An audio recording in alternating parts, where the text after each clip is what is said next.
kita tegaskan, beliau pemahaman beliau basic itu, beliau sudah menegaskan sendiri. Itu dalam konteks setelah malhamah kubro di akhir zaman, bukan di saat ini. Jadi pemahaman beliau yang sudah beliau revisi itu pun konteksnya beliau jelaskan sendiri untuk di akhir zaman banget, setelah malhamah, setelah perperangan dunia, pemerang besar gitu. Bahkan di akhir zaman pun tidak ada. Pendapat itu tidak ada. Setelah malhamah kubro tidak ada. Karena syariat ini tidak berhenti sampai malhamah kubro. Syariat ini tidak berhenti sampai Imam Mahdi. Syariat ini terus sampai kiamat. Beliau sudah menegaskan, beliau tidak mau melanggar ijma. Beliau mazhabnya Syafi'i. Beliau mengikuti mazhab Syafi'i. Mazhab Syafi'i mengatakan apa sih? Mengatakan bahwa nikah di lebih dari 4 orang itu tidak boleh. Ya sudah, beliau menegaskan itu. Beliau mengikuti mazhab Syafi'i. Beliau tidak mau melanggar ijma. Mengaku sebagai mazhab Syafi'i ya, adalah satu hal, dan berpendapat sama dengan mazhab Syafi'i adalah hal yang berbeda. Ustaz Wahab pasti tahu bahwa di luar mazhab yang 4 ada mazhab yang membolehkan lebih dari 4, menikahi 4 istri sampai 9. Ustaz Musa juga membuka lagi ruang. Oh, ini sebenarnya tidak dijma karena lebih dari 4 itu masih ada yang berbolehkan. Kan ini ngotak-ngatik lagi ini sebenarnya.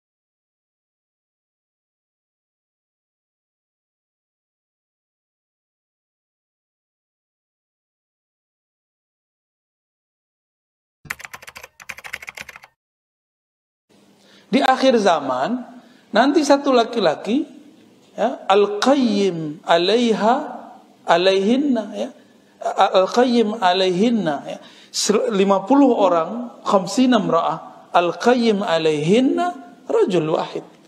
Yang menanggung dia satu orang, suaminya satu. Maka di akhir zaman akan ada peraturan baru dikeluarkan Imam Al-Mahdi. Satu laki-laki wajib nikah lebih daripada satu orang. Nanti, kenapa? Setelah perperangan panjang, perperangan akhir zaman, banyak laki-laki meninggal. Mazhab saya sampai sekarang masih mazhab Syafi'i, dan saya tidak mau melanggar ijma. Ya, ada yang bertanya, apakah antum melanggar ijma? Tidak. Terus kenapa ngomong begitu? Mana ada dalilnya kemudian membolehkan menikahi, menghalalkan nikah 50. Dalam pemahaman saya, kalimat ini adalah izin Rasulullah untuk menikahi 50. Itu pemahaman saya yang basic. Tapi ternyata tidak semua orang memahami hal itu, karena kata qayyim di dalam istilah bahasa Arab mayyaqumu ala umurihinna, yang mengurusi urusan perempuan, makannya, minumnya. Tapi kan perempuan juga ada urusan biologis. Supaya halal, maka saya memahaminya waktu itu di sini dihalalkan Allah. Dan inilah hadis yang menghalalkannya. Jadi bukan sekedar pemahaman bahwa nanti ada imam kemudian berijtihad membolehkan, enggak, tapi karena hadis ini. Tapi ternyata tidak semua orang berkenan. Bahkan Imam Ibnu Hajar Al-Asqalani mengatakan ini mustahil. Bagi Imam Ibnu Hajar Al-Asqalani, beliau juga hafiz dan qadil qudat. Maka saya katakan, teman-teman, karena ini tidak disepakati oleh siapapun, ya, maka saya mohon maaf sudah membuat antum salah faham, dan saya mencabut pemahaman itu, dan saya merevisi bahwa saya tawakuf dengan makna hadis ini, bahwa maknanya belum tentu menghalalkan 50 perempuan. Semoga pemotongannya pas.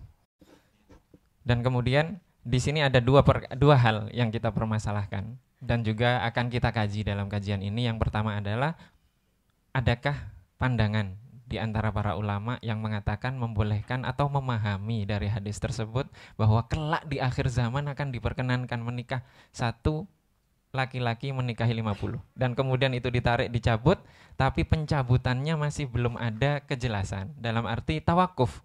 Tawakuf artinya ada kemungkinan terjadi itu. Ada kemungkinan terjadi. Apakah ada yang berpendapat demikian? Dan ini pastinya yang tahu adalah Sidi Ar-Razi sendiri.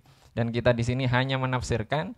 Dan saya tidak tahu sebagai moderator siapa yang akan mewakili Sidi Ar-Razi di sini untuk menjelaskan tentang hal-hal tersebut, itu kan, tentang hal yang kontroversial tadi. Mungkin Sidi Ali dapat menjelaskan. Oh, salah Sidi, maaf. Selanjutnya yaitu dari panelis pertama, yaitu dari sahabat-sahabat dari Ribat atau dari Majelis Silaturahim Asmaul Husna. Dipersilahkan Sidi. 10 menit mulai dari sekarang. Baik, terima kasih Ustaz Aka. Alhamdulillah wassalatu wassalamu ala Rasulillah wa ala alihi washabihi wa ala. Ya, saya sudah berdialog dengan beliau dan sudah berdiskusi dengan beliau, dan saya bisa menangkap pemahaman beliau secara jelas. Supaya tidak bias, kami dari pengurus Ribat Nuraniyah menegaskan dulu bahwa kami menyarankan untuk ya dalam hal menikah gitu, utamakanlah satu istri saja. Kalau yang jomblo, nikahlah segera ya. Adapun untuk poligami, kita sepakat dalam mazhab Syafi'i khususnya, bahkan 4 mazhab, meskipun mazhab Zahiriyah nanti berbeda lagi, bahwa maksimal dalam berpoligami adalah menikahi berstatus suami bagi 4 istri. Itu maksimal. Kita sepakat itu. Dan tidak mengizinkan, menghalalkan di luar hal tersebut. Maksudnya lebih dari 4 menjadi status suami bagi lebih dari 4 perempuan. Kami dari Ribat Nuraniyah tidak merestui itu dan tidak membenarkan itu. Jelas ya sikapnya. Yang kedua, pemahaman terhadap sebuah ceramah ya, tentu akan dipengaruhi oleh latar belakang kita masing-masing. Bagaimana pandangan kita kepada sosok yang kita lihat juga mempengaruhi. Bagaimana interaksi kita dengan orang tersebut juga akan mempengaruhi bagaimana kita memaknai setiap ucapannya. Dan setiap orang yang berbicara banyak juga tentu tidak luput dari kekeliruan, dalam artian banyak berbicara, kesempatan berbicara, nanti ada kalimat-kalimat yang mungkin bisa dipahami berbeda, padahal maksudnya bukan seperti itu. Itu sudah sunatullah seperti itu. Baik, terkait dengan yang dipersoalkan oleh Sohibus Sultah fi hadzal makan, bahwa, tapi Sohibus Sultahnya saya usnuzon demokratis ya, bahwa beliau tawakuf ya. Pertama kita jelaskan dulu ya, beliau menjelaskan bahwa beliau telah mencabut pemahaman beliau yang basic. Ini perlu diingat, beliau dulu memahami sesuatu dengan pemahaman basic terhadap hadis Al-Qayyim. Beliau pahami bahwa ini bentuk kebolehan, tapi itu di akhir zaman. Ditambah penjelasan beliau mengatakan setelah perperangan, ya setelah saya tanya itu Malhamah Kubro gitu, perperangan, setelah perperangan di akhir zaman, itu dijadikan. Itu pemahaman beliau yang basic, dan itu beliau cabut, beliau berlepas dari itu dan tidak membenarkan itu. Beliau merevisi, ya bahasa beliau merevisi, mengaku salah dan meminta maaf. Terserah yang tadinya pemahaman keliru mau memaafkan atau tidak, itu terserah. Beliau meminta maaf. Sebagai penceramah meminta maaf di depan publik itu mungkin hal yang sulit dilakukan oleh banyak orang, tetapi alhamdulillah beliau mau melakukan itu, dan itu tidak pertama kali beliau melakukan hal seperti itu. Kemudian yang dipersoalkan pemahaman terhadap kata-kata beliau, saya tawakuf ya. Tadi sudah jelas posisi beliau bagaimana. Yang beliau tawakufkan bukan soal apakah memungkinkan kata-kata Al-Qayyim itu diartikan, dimaksudkan sebagai izin untuk menikahi 50 perempuan, dalam artian bukan di dalam menikahi budak. Beliau sudah mencabut itu. Jadi bukan dalam konteks itu lagi beliau yang mengatakan tawakuf, tapi tawakuf dalam konteks artian yang sebenarnya dari kata Al-Qayyimul Wahid itu di luar dari satu pemahaman yang sudah beliau nafikan. Begitu penjelasannya. Dan mungkin ada sebagian orang mengatakan, kenapa beliau masih menjelaskan alasan-alasan sebelumnya? Seakan-akan beliau setengah-setengah dalam memberikan klarifikasi, memberikan revisi. Begini, beliau sebagai seorang pengkaji, sebagai akademisi, sebagai orang akademik, tentu setiap pandangan beliau, baik kaul jadidnya maupun kaul qadimnya, itu haruslah kaul yang diucapkan, disampaikan statement berdasarkan kepada argumentasi-argumentasi, baik kaul jadid maupun kaul qadim. Maka beliau menjelaskan itu bentuk tanggung jawab beliau sebagai akademik, sebagai akademis, bahwa beliau punya kaul qadim, dan kaul qadim itu ada argumentasi yang beliau lakukan, yang beliau punya, sehingga beliau menyampaikan itu. Jadi itu hanya sebatas penjelasan bagaimana seorang akademis meskipun kemudian meralat ucapannya, merevisi ucapannya, dia tetap kaul qadimnya itu berlandaskan kepada sebuah argumentasi, sekalipun argumentasi tersebut kemudian tidak dianggap tepat, dan beliau merevisi itu. Tidak seperti orang yang keluar dari sebuah thariqat masuk ke thariqat lain, dia mengatakan hal-hal alasan kenapa dia menjelaskan hal yang baru saja, sedangkan alasan dulu kenapa dia memilih yang dia tinggalkan itu dia nggak pernah jelaskan. Itu sebuah problem kalau seseorang itu seorang akademisi. Seorang akademisi harus menjelaskan apapun pendapatnya, kaul qadim, kaul jadid, harus punya landasan argumentasi. Baik, terima kasih. Baik, pertama saya ingin menyampaikan ini secara hasrat nafsu birahi saya. Saya sangat setuju dengan 50 itu secara hasrat birahi maksudnya. Bukan secara hukum agama dan syariat ya. Ini pohon dititik, diketengahkan. Siapa yang tidak setuju dengan itu? Kalau itu dibolehkan sekarang, saya akan pertama orang yang akan menyambut itu. Itu yang pertama. Kalau ada yang mau ya. Ya ini pendapat saya pribadi, hanya sebagai ini saja. Nah, yang kedua, pernyataan beliau merevisi itu sebenarnya sudah cukup mewakili pandangan beliau berkaitan dengan menikahi 50 wanita itu. Seandainya beliau menganggap itu sebagai suatu yang harus dipertahankan dari pemaknaan menikahi 50 dari kata Al-Qayyim itu, maka beliau tidak akan memberikan klarifikasi. Butuh keberanian yang kuat, butuh istilahnya effort yang cukup luar biasa, menundukkan hati untuk kemudian merevisi sesuatu yang sudah disampaikan. Maka beliau sudah merevisi itu sudah sangat clear menyelesaikan persoalan. Tetapi kok dicari-cari lagi persoalannya? Ini tawakuf lagi. Bukankah tawakuf itu bukan kata yang baru dalam kalangan akademisi? Itu yang ingin dititik tengahkan. Tetapi intinya bukan itu, tapi kata revisi itu sudah sangat mencukupi. Kata revisi. Dan beliau sangat fair mengaku salah, dan beliau dengan tegas menyatakan, mohon maaf kalau pandangan saya begini-begini, jangan libatkan itu dari MRBJ, jangan libatkan itu dari Darus Sunnah, jangan libatkan ini dari dan itu, tapi ini berdasarkan pandangan beliau pribadi. Sangat tegas di revisi beliau. Tapi kenapa kemudian kok ya begitulah kemudian mungkin pola berpikir kita yang asalnya tasawuf mendalam berubah jadi tekstualis seperti kalangan Wahabi. Harus begini, teksnya ini. Mohon maaf, saya secara lebih detail tidak mendapatkan kalam lain selain beliau merevisi itu. Dan apa yang disampaikan Syekh Musa itu mungkin beliau sudah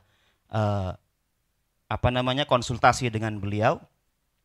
Dan jelas beliau menyatakan salah satu tulisan yang pernah saya baca itu diantaranya adalah ada yang menabrakkan itu dengan pandangan Madzhabul Arba'ah tentang batasan menikah 4.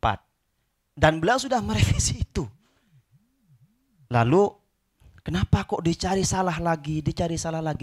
Sesuatu kalau dicari salahnya akan ketemu salahnya. 1 menit lagi. Walaupun itu benar. Kenapa? Bisa jadi setan yang ngulik-ngulik.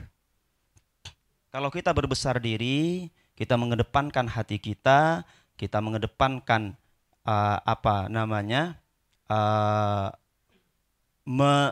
kita coba pahami apa yang dimaksud beliau, bukan untuk mendatangkan syariat baru, maka saya kira clear. Apalagi beliau sudah menyatakan, Imam Ibnu Hajar sudah sangat tegas.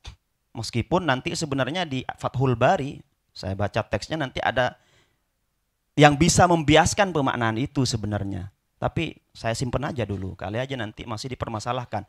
Jadi intinya moderator, sebaiknya materi ini di skip, cukup sampai di sini, karena revisi beliau dan klarifikasi beliau mencabut pemaknaannya itu saya kira sudah clear dan selesai. Jangan diperpanjang. Waktu Nanti habis. jam 3 tidak bakal selesai kalau diperpanjang. Sekian, terima kasih.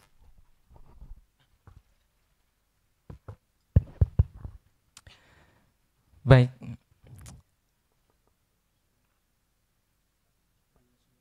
Selanjutnya setelah ini adalah dari panelis yang kedua, itu kan dapat dimulai, yaitu boleh dari Sidi Abdul Wahab. Oh, dari antum. Apa? Sudah cukup, nggak langsung ke panelis 2. Dari beliau cukup. Tadi yang pertama Sudah cukup. Sudah, berarti sekarang Ribet yang kedua. Nuroniyah juga. Sudah dari sekarang yang kedua. langsung ke sini. Langsung kedua. Monggo silakan Sidi Abdul Wahab. 10 menit mulai dari sekarang. Baik, terima kasih waktunya. Begini, kita tahu bahwa menikah lebih dari 4 dalam ajaran Islam itu dilarang, dan itu adalah ijma, ya, clear, ijma. Dan ijma tidak boleh diotak-atik lagi, karena pernyataan ijma itu disampaikan oleh Ibn Hazm dalam Maratibul Ijma, dinukil juga oleh Ibnul Qattan dalam Al-Iqna fi Masailil Ijma, dan barangkali di kitab-kitab lain juga ditegaskan. Bahkan di dalam salah satu kitab, yaitu kitabnya Syekh Abu Muhammad Ats-Tsalabi Al-Maliki, ya, yang berjudul Al-Ma'unah ala madhab alimil Madinah. Beliau menjelaskan bahwa kasus ini menikah lebih dari 4 itu wa hadza kal ma'lumi daruratan min dinil ummah. Dan ini sudah semacam yang maklum minad din gitu kan, bidarurah. Yang tadi sempat di pertemuan pertama disepakati, melanggar ini kufur, kata beliau, Ustadz Musa. Oke, jadi ini bukan masalah yang remeh ya, bukan masalah yang remeh. Bukan hal yang kemudian bisa, ini penafsiran saya begini dulu. Oke, baik. Itu penafsiran yang dulu sudah diralat, sudah dicabut. Oke. Yang asalnya menyatakan halal menikah lebih dari 50 diralat. Kemudian diralat bagaimana? Ralat itu kan revisi, atau ralat itu kan artinya mengubah pendapat sebelumnya ke pendapat yang baru. Tetapi perubahannya kemana? Nah, perubahan ini ada 2 macam. Ada berubah menjadi mengharamkan nikah lebih dari 4, ya, atau tidak berpendapat. Dan tidak berpendapat ini juga ralat dari sebelumnya. Saya awalnya berpendapat, sekarang saya tidak berpendapat. Itu juga ralat. Nah, tidak berpendapat ini dikenal dalam dunia diskusi sebagai istilah tawakuf. Jadi tawakuf jangan diartikan mengharamkan. Tidak ada istilah tawakuf kemudian berubah mengharamkan, itu tidak pernah saya dengar. Ya. Kecuali memang ada, silahkan ditunjukkan buktinya. Jadi seolah-olah ini pertanyaan ini dari Jatman ini mengada-ada. Tidak mengada-ada. Karena saya minta kalau bisa tolong diputar lagi videonya utuh sampai agak ke belakang, ya operator. Apakah ada kalimat pernyataan saya meralat, saya mengharamkan? Tidak ada pernyataan. Saya bukan karena literal ingin jadi seperti Wahabi, bukan. Tetapi memang tawakuf maknanya begitu. makna tawakuf dari dulu ya memang tidak berpendapat. Tidak berpendapat itu tawakuf. Artinya ini apa ya? Tidak berkomentar, no comment dalam hal yang disebutkan oleh seorang ulama sebagai kal ma'lum daruratan min dinil ummah. Bagaimana bisa? Lah, udurnya dalam hal seperti ini hanya untuk orang yang baru masuk Islam. Orang yang baru masuk Islam bisa, saya nggak tahu, no comment, saya tawakuf, itu boleh. Tetapi untuk orang yang lama, orang awam, tetapi lama bergaul dengan umat Islam, maka udur seperti ini tidak berlaku. Bagaimana dengan orang yang terdidik? Nah ini kan masalahnya. Jadi kecuali teman-teman dari Ribat, Ustaz Musa dan yang lain bisa mendatangkan bahwa tawakuf yang dimaksud itu adalah mengharamkan misalkan. Tetapi ini adalah definisi yang baru dalam dunia diskusi ya. Jadi itu inti yang harus didatangkan ya. Karena apakah boleh seseorang tawakuf atau al-jahl, tidak tahu dalam hal yang sudah tersebar hukumnya, bahkan orang non muslim pun tahu begitu? Nah itu tidak boleh, itu terlarang.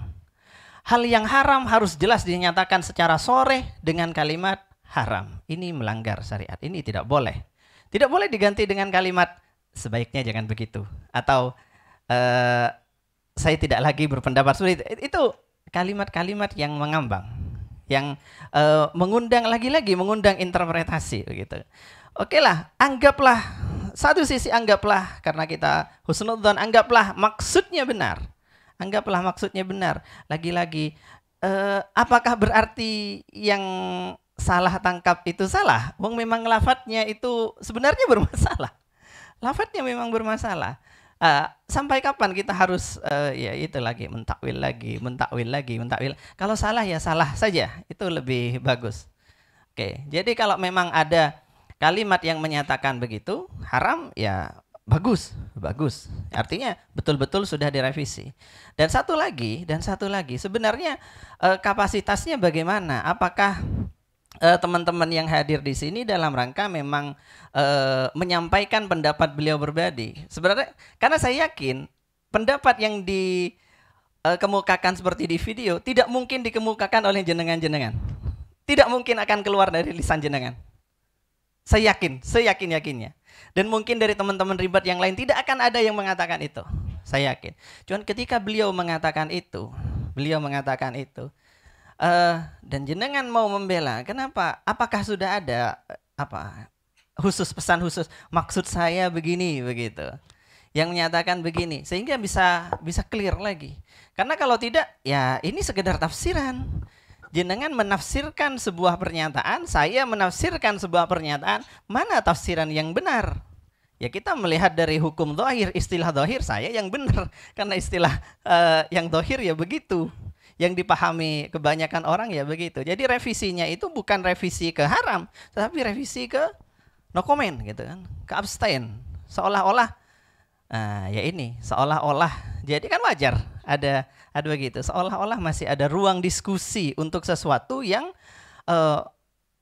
maklum minatin bid-darurah ini. Padahal ini seharusnya pintu ini ditutup. Tidak ada ruang ijtihad dalam hal semacam ini.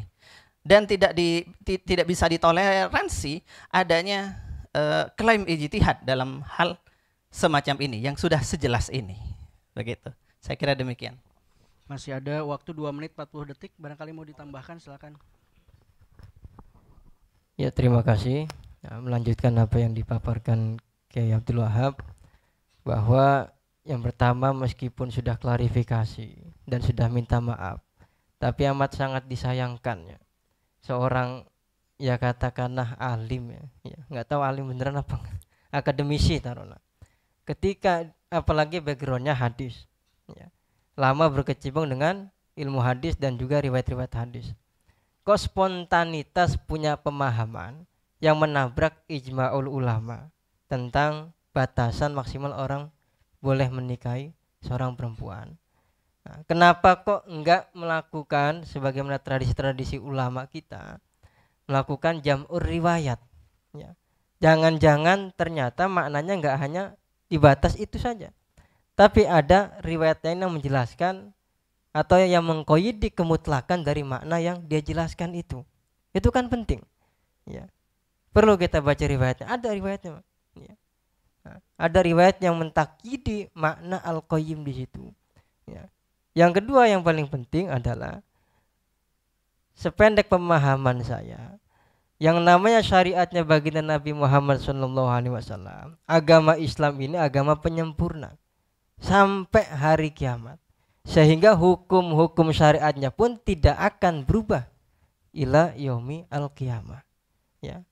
Sehingga tertutuplah penafsiran yang mengatakan, yang jauh sekali dari penafsiran kaliber ulama-ulama yang pakarnya dalam Fathul Bari, dalam Faidul Kabir, dalam syarah-syarah hadis yang menjelaskan tentang poin itu. 1 menit lagi. Ya, itu jauh sekali dari pemahaman para aslafun sholih.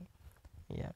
Dan lagi-lagi tawakuf itu, ya, sependek paham saya lagi, yang namanya orang tawakuf, ketika dia sudah punya pandangan, itu dia masih berupaya untuk mencari dalil lagi, sehingga menemukan jawaban yang boleh jadi argumen dia menjadi kuat. Ya. Masyhur Imam Malik ketika ditanya 40 persoalan, dia jawab hanya beberapa, ditinggalkan semuanya tawakuf. Ya. Tapi digali terus, digali. Bukan berarti tawakuf itu akhirnya no comment, tidak. Menurut saya itu boleh jadi salah. Ya, bukan berarti no comment. Ya, sedangkan kita tadi sudah dengar penjelasan dari Kiai Wahab bahwa sudah menjadi ijma ulama bahwa batasan menikah itu hanya dalam syariat kita 4. Ya, sehingga nggak perlu al halal bayin wal haram bayin, jelaskan. Terima kasih. Ya, Waktu sudah terima habis. kasih.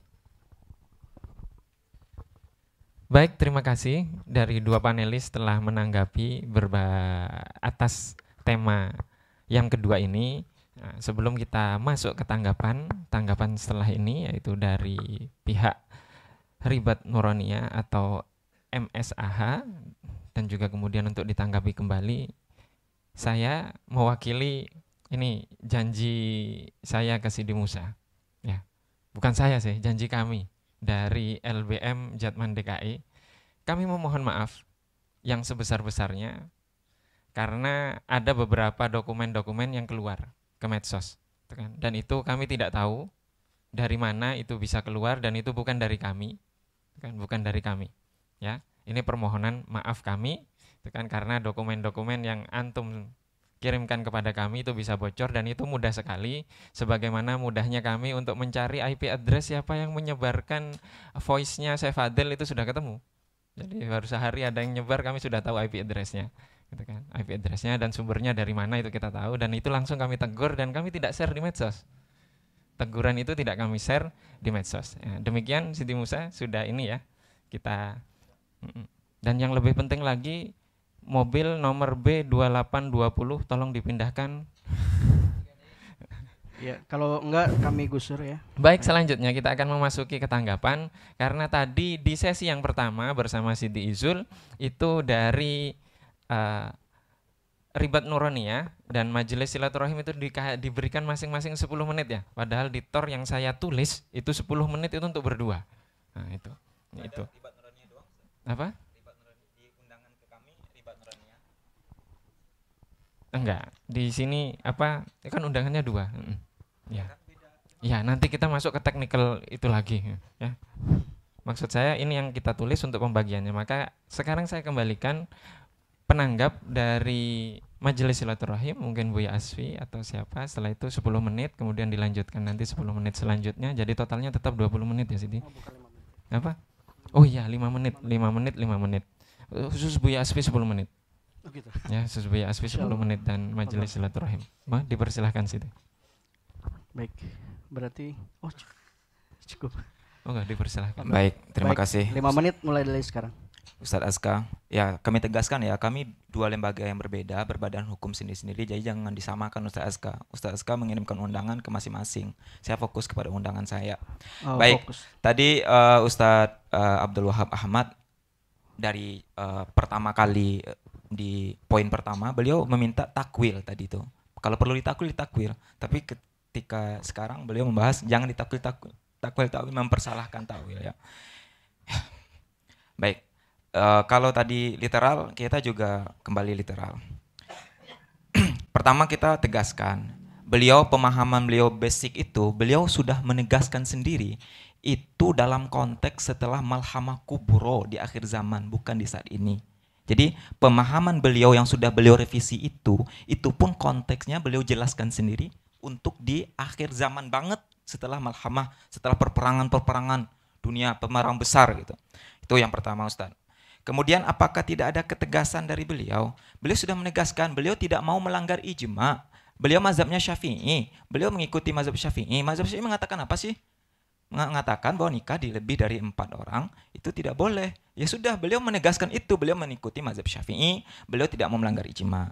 Kemudian Ustadz Kiai Abdul Wahab Ahmad mengatakan kal ma'lum minad din. Jangan terjebak dengan kata-kata ka. Ka ini bukan minal ma'lum, tapi kal ma'lum. Jadi seperti tasbih musyababih itu tidak sama. Musyababih itu bisa disamakan gitu. Hanya ka. Dan Ustadz Wahab pasti tahu bahwa di luar mazhab yang 4 ada mazhab yang membolehkan lebih dari 4 menikahi 4 istri sampai 9. Ngakui nggak Ustadz? Ada mazhab itu. Madhab paling nyeleneh pun maksimal 18. Tidak ada yang 50. Baik, Sekian. artinya ada di luar 4. Yang dikatakan, ada yang mengatakan seperti itu di luar mazhab yang 4. Nah, saya mengatakan dari tadi jelas, ada ijma, ada da'wal ijma. Ya. Dan saya ngikutin ijma yang dikatakan itu. Ibnul Munzir misalkan, bahwa tidak boleh lebih dari 4. Meskipun hanya sampai 18, itu pun lebih dari 4. Ijma itu terhadap tidak bolehnya lebih dari 4. Itu ijma'nya. Mohon fokus kepada tawakufnya. Silahkan. Baik, saya fokus kepada tawakuf. Tadi saya sudah jelaskan, ketika saya menjelaskan tentang tawakuf itu, yang ditawakufin apa sih? Itu beliau sedang ngobrol tadi, mungkin nggak menyimak apa yang saya sampaikan. Jadi yang ditawakufkan bukan soal apakah beliau tidak mau mengartikan ijma ulama itu sudah sepakat tidak boleh lebih dari 4 menikahi perempuan. Beliau sudah jelaskan, beliau tidak mau melanggar ijma, beliau mengikuti mazhab Syafi'i. Oke, yang ditawakufkan apa? Beliau sedang membahas hadis. Jadi yang beliau tawakufkan bukan soal pandangan fikih terhadap menikah, hukum menikah, tapi beliau sedang berbicara tentang makna hadis. Yang jelas beliau menegaskan makna dari Al-Qayyimul Wahid tidak bisa diartikan sebagai pembolehan menikah lebih dari 4. Itu. Adapun makna dari Al-Qayyim ini yang sebenar-benarnya di luar yang sudah beliau kecualikan ini, beliau tawakuf di situ. Jadi bukan tawakuf soal pandangan hukum menikah, hukum menikahi perempuan berapa jumlahnya, bukan. Tapi soal pemaknaan suatu teks dari hadis An-Nabawi itu. Kemudian 1 menit lagi. Kalau Ustadz tadi bicara kok spontan ya, kita semua tidak bisa mengatakan diri kita selamat dalam mengeluarkan statement apapun. Akan ada statement yang bisa diartikan orang macam-macam. Siapapun di sini, siapapun tingkat kekiaiannya, tidak ada yang selamat dari itu, Ustadz. Oke? Baik. Baik, terakhir dari saya, Pak Kiai, saya ingin bertanya sebenarnya yang dimau dari Pak Kiai dan semuanya dari perkataan Buya dengan revisinya itu apa sebenarnya? Dan Buya sebenarnya dengan mengatakan seperti itu ya maknanya keliru kalau misalnya dimaknakan menikah 50 dalam konteks lebih dari 4 itu secara pemaknaan fikih. Itu selesai sebenarnya. Lantas yang dimau apa begitu? Mohon dijawab sekalian biar ini tidak panjang karena sebenarnya sudah clear sebenarnya. Jangan diperpanjang lagi persoalan ini. Ya. Baik, terima kasih. Baik, ini ada permintaan dari panelis Jatman untuk memutarkan lanjutan dari klarifikasi tersebut. Itu tentang penjelasan tentang tawakuf dari Siti Ar-Razi. Dari tim media bisa memutarkannya.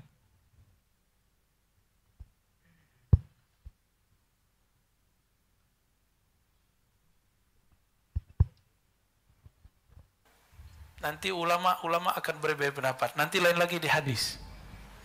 Salah satu istilah-istilah itu nanti akan jadi perdebatan. Salah satunya yang pernah saya jelaskan di masjid ini, dan masjid ini tidak ada tanggung jawab terhadap yang saya jelaskan. Ya, mungkin teman-teman ada yang bertanya dari kemarin mengenai hadis akhir zaman, min asyratis sa'ah, di antara ciri-ciri kiamat, ay yaksural jahal, banyak kejahilan, zahir kefasikan, banyak kemudian hal-hal tidak senonoh, wa yaqillur rijal wa taksurun nisa. Jelaskan kembali ya, biar masjid ini tidak ada kaitannya dengan pemahaman ini. Termasuk saya ngajar di semester sebelumnya, masih sempat ngajar di Ma'had Darus Sunnah, dan ma'had saya tidak ada kaitannya dengan pemahaman saya ini. Jadi tolong nanti jangan disalah-salahkan pesantren saya, tempat saya ngajar ya, tempat guru saya dulu mengajari saya. Masa perang, nanti kan setelah perang laki-laki banyak yang meninggal, maka 4 istri yang sah, selebihnya budak. Mungkin? Sangat mungkin itu terjadi kembali, karena perbudakan baru habis 100 tahun yang lalu ya. Di daerah Sulawesi dulu masih ada perbudakan 100 tahun yang lalu ya. Di Amerika baru dihapus, sedangkan Nabi sudah bertahap menghapusnya dengan cara kafarah ya. Jadi tolong teman-teman, ini cuma perbedaan penafsiran ayat dan hadis. Jadi tolong jangan diperpanjang dan jangan bawa-bawa MRBJ ya, pengurusnya tidak ada masalah di situ, dan jangan bawa-bawa guru saya Kiai Haji Ali Mustafa Yaqub Allah yarham, dan pesantren tempat saya belajar, pesantren khusus hadis Darus Sunnah ya, itu urusan saya dan saya sudah merevisinya malah pagi ini ya. Allahumma sholli ala sayyidina. Silahkan, waktu 5 menit. Ya, selanjutnya dari Ustadz Abdul Wahab atau Ustadz Ali Syahbana, dipersilahkan 5 menit. Baik, kita sudah melihat barusan bersama-sama ya, bahwa beliau tetap membuka penafsiran. Ini hanya sekedar penafsiran, kan? Apa jangan-jangan saya yang salah lagi gitu kan? Saya jadi Wahabi lagi, literal lagi begitu kan? Saya kira enggak. Beliau saya Abdul Wahab ya. Abdul Wahab itu Ahlus Sunnah. yang menyimpangkan Muhammad bin Abdul Wahab. Oke. Videonya sudah kita dengar bahwa itu ya ada penafsiran, dan barusan juga Ustadz Musa juga membuka lagi ruang. Oh, ini sebenarnya tidak dijma karena lebih dari 4 itu masih ada yang berbolehkan. Kan ini ngotak-ngatik lagi nih sebenarnya. Diakui atau tidak, ini upaya ngotak-ngatik. Saya bilang, oke lah, ada pendapat yang paling nyeleneh pun di makalah saya tulis. Maksimal 18. Ada yang 9, ada yang sampai 18. Dan tidak ada satupun di muka bumi ini, siapapun itu, baik yang mujtahid, yang ulama biasa, ataupun orang awam yang mengatakan boleh 50. Baru satu saya dengar. Alhamdulillah kalau direvisi, alhamdulillah kalau itu tidak boleh gitu kan. Tetapi yang saya pahami, tidak ada kalimat tegas bahwa itu tidak boleh. Yang ada masih ya tolong inilah, ini penafsiran. Jangan ya oke. Kalau memang ini forum ini dinyatakan ingin menutup itu dalam arti atas nama Ustadz Ar-Razi mengatakan bahwa itu haram, pendapat yang sebelumnya salah, yang tidak tegas itu saya tegaskan di sini misalkan, maka clear. Kalau bisa begitu, ditegaskan. Karena mengaku sebagai madhab Syafi'i ya adalah satu hal, dan berpendapat sama dengan madhab Syafi'i adalah hal yang berbeda. Begitu kan? Kita semua madhab Syafi'i, tetapi ada dong beberapa yang kita tidak ikut madhab Syafi'i, gitu kan? Ada penafsiran yang beda, itu kan biasa. Jadi pernyataan kenapa saya tetap seperti di soal Jatman ini, karena saya tidak melihat ketegasan. Dan barusan setelah video diputar, Anda dengar semua sendiri bahwa itu masih ada ruang penafsiran. Apakah berhak ini ditafsirkan ulang? Saya bilang tidak. Apalagi jumlahnya sampai 50, gitu kan. Siapa yang kalau memang ada ibarat, saya berterima kasih kalau ada yang bisa memberitahu saya. Ada ikhtilaf soal ini sampai 50 gitu kan. Bahwa di akhir zaman, tadi dijelaskan lagi, itu bahkan di akhir zaman pun tidak ada. Pendapat itu tidak ada. Setelah Malhamah Kubro tidak ada.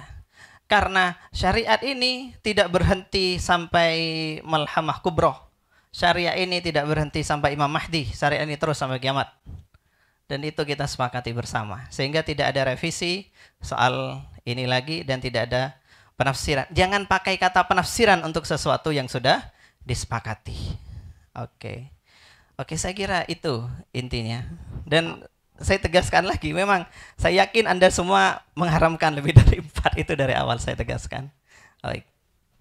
1 menit setengah lagi, 1,5 menit. Ya, saya diskon setengah menit. Nah, tadi dari pihak Ribat itu menawarkan kita forum.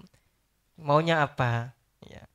Nah, secara tegas kita tentu pengen direvisi secara jelas. Dalam artian riwayat itu kan saling mendukung satu sama lain. Nah, kalau itu konteksnya sedang menjelaskan hadis ya, kita nggak bicara fikih, oke lah. Nah, riwayat itu kan saling mengikat satu sama lain. Itu banyak riwayatnya, ya. Karena 1,5 menit nggak saya bacakan semua. Ya. Saya kasih makalahnya saja. 1 menit. Sehingga tolong dijelaskan bahwa konteks ini ada takkit di riwayat ini, maknanya ini. Nah, tinggal rujuk aja para ulama lah. Ya. Sehingga tidak ada nanti akhirnya penafsiran ulang lagi. Terima kasih.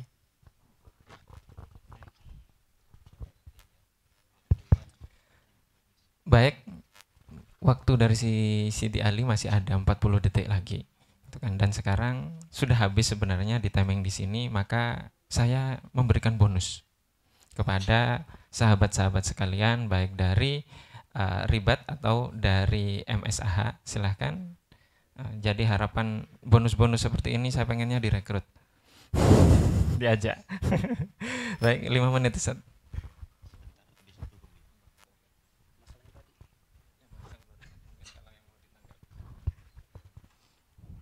Ya. Mohon izin Kiai Ustadz Fadil.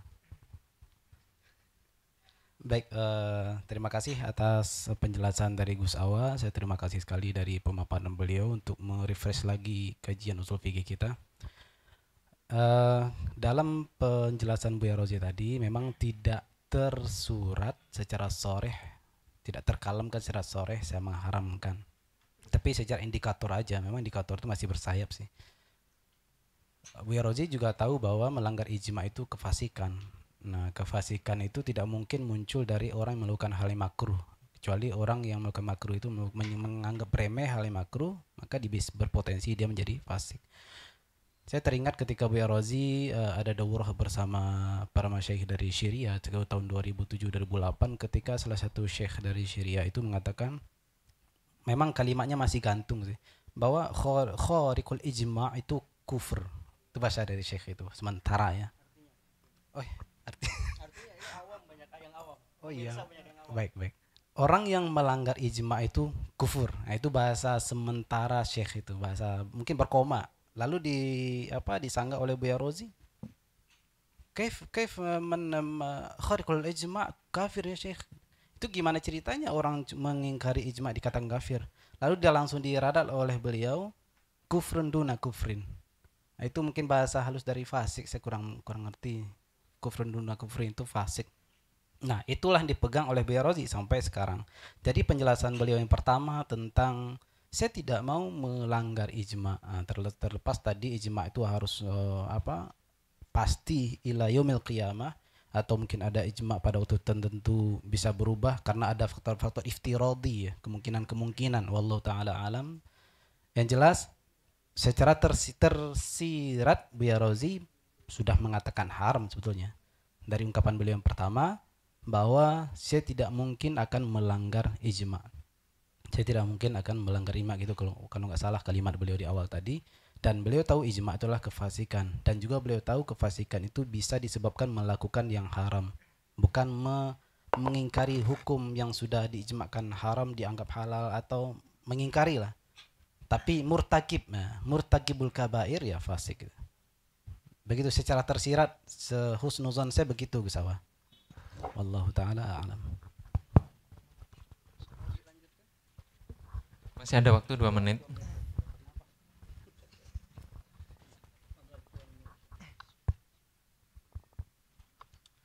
Mohon maaf, mohon izin Ustadz Ali ya. Jadi yang berat di kita ini saling menerima. Jadi beliau sudah mengklarifikasi versi kami. Itu adalah klarifikasi yang sudah final. Tapi versi antum itu klarifikasinya belum final dan antum menginginkan untuk klarifikasi lebih jelas lagi. Itu kan versi antum. Apakah harus mengikuti semuanya itu berdasarkan apa yang antum utarakan sehingga itu dikatakan clear dan fix? Kan tidak harus. Versi saya, versi orang lain. Bisa jadi antum bilang itu belum jelas dan belum clear, tapi versi orang lain. Jadi jangan mengutarakan keinginan pribadi untuk meminta beliau untuk mengklarifikasi sesuai keinginan antum. Gitu ya Ustaz ya. Ini permintaan dari saya. Boleh diterima, boleh dibuang. Mohon maaf Ustaz ya kalau ada salah kata, salah adab ya. Assalamualaikum. Waalaikumsalam. Baik, dari tema yang kedua ini saya kira kita cukupkan sampai detik ini, dan saya baru merasakan ternyata duduk di antara para mujtahid itu sulit. Apalagi harus menyimpulkan. Gitu kan. Dan alhamdulillah kesimpulannya adalah semuanya kita sepakat untuk mengikuti 4 madhab dan tidak keluar dari 4 madhab. Gitu kan. Dan tidak mengambil hal-hal yang sesuatu yang nyeleneh tadi, apalagi keluar dari ijma. Dan terkait makna tawakuf mungkin nanti bisa Jabrian, Ustaz. Apakah ada makna tawakuf yang artinya haram atau dan sejenisnya, dan juga tentang takwil menakwil tadi, itu kan apakah butuh ditakwil atau tidak, itu saya kira saya nggak tahu. Yang duduk alhamdulillah tadi saya ucapkan sebagai mujtahid ya, bukan maksum. Kalau maksum memang harus ditakwil semuanya. Jadi itu kan, dan terkait makna hadis itu kan tentang al-qayyim, dan itu semuanya butuh kita tegaskan kembali, dan saya kira kita semuanya sudah dapat memahami bahwa duduknya kita di sini itu sebagai sama-sama bersaudara, sesama muslim, dan semoga kelak kita bisa duduk seperti ini bersama Rasulullah Shallallahu Alaihi Wasallam. Ini saja, dan kita akan lanjut karena tugas saya 2 tema, dan tema yang selanjutnya yaitu tema yang ketiga adalah makna kalimat tauhid, di mana dari makna kalimat tauhid ini, oh ya, saya diingatkan ada tanggapan karena kita di sini meskipun saya sebagai pemimpin di sini tetap ada senior, karena tanpa senior tersebut saya tidak bisa memimpin. Jadi harus memberikan kesempatan terkait tema yang kedua ini sebelum masuk ke tema yang ketiga. Dari tema yang ketiga ini dari para kiai, para sesepuh kita, mungkin ada yang ingin menanggapi.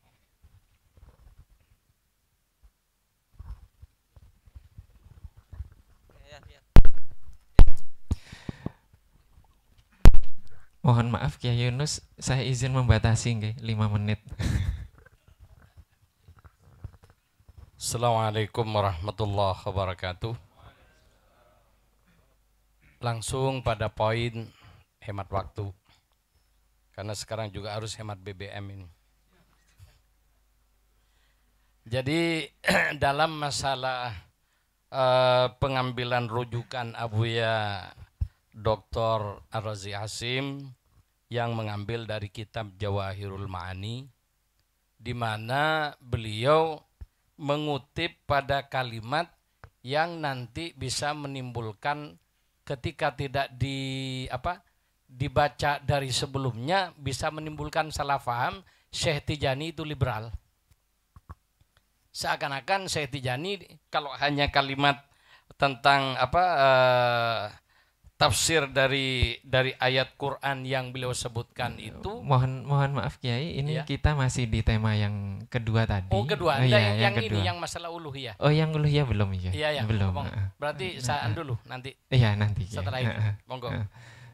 Demikian, assalamualaikum warahmatullahi wabarakatuh. Waalaikumsalam warahmatullahi wabarakatuh. Ini ada yang mohon maaf Kiai sesepuh ada yang ingin mengomentari atau tanggapan terkait. Kalau yang ini saya kira cukup. Saya merasa cukup. Terima kasih Kiai Yunus. tidak ada. Baik, jika tidak ada, kita akan lanjutkan kepada tema selanjutnya, yaitu tentang makna kalimat tauhid, yaitu la ilaha illallah.